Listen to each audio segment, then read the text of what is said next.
السلام علیکم دوستوں، میں ہوں آپ کا ہوسٹ محمد رامش اور آپ دیکھ رہے ہیں ہمارا یوٹیوب چینل۔ جو دوست ہمارے چینل پر نئے آئے ہیں ان سے گزارش ہے کہ ہمارے چینل کو سبسکرائب کریں، ویڈیو اچھی لگے تو لائک کریں۔ کسانوں کے لیے بڑی خبر آ گئی، IMF شرائط پر کسانوں سے گندم خریداری اب حکومت نہیں کرے گی۔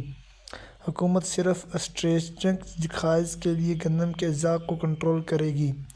گندم کی اسٹوریج اور کوریج اخراجات حکومت برداشت کرے گی۔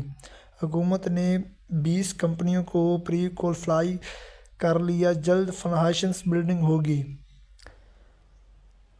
ضروری اعلان یہ بھی ہے کہ حکومت پنجاب کی طرف سے گندم کے کاشتکاروں کے لیے خصوصی اعلان جامع۔ کاشتکاران کو آگاہ کیا جاتا ہے کہ گندم کی قیمت 3900 روپے فی من مقرر کی گئی ہے۔ کاشتکاران اپنے استعمال کے لیے 20 من تک رکھ سکتے ہیں، باقی پیداوار محکمہ فوڈ اور پنجاب سیڈ کارپوریشن پر دیں گے۔ گندم کی کسی آڑھتی کو یا بیرونی ضلع بھیجنے والے کاشتکاروں کے خلاف قانونی کارروائی ہو سکتی ہے۔ گندم، کپاس، سرسوں اور مزید فصلوں کے ریٹ حاصل کرنے کے لیے ہمارے چینل کو سبسکرائب کریں، ویڈیو اچھی لگے تو لائک کریں۔ Thanks for watching this video. اللہ حافظ۔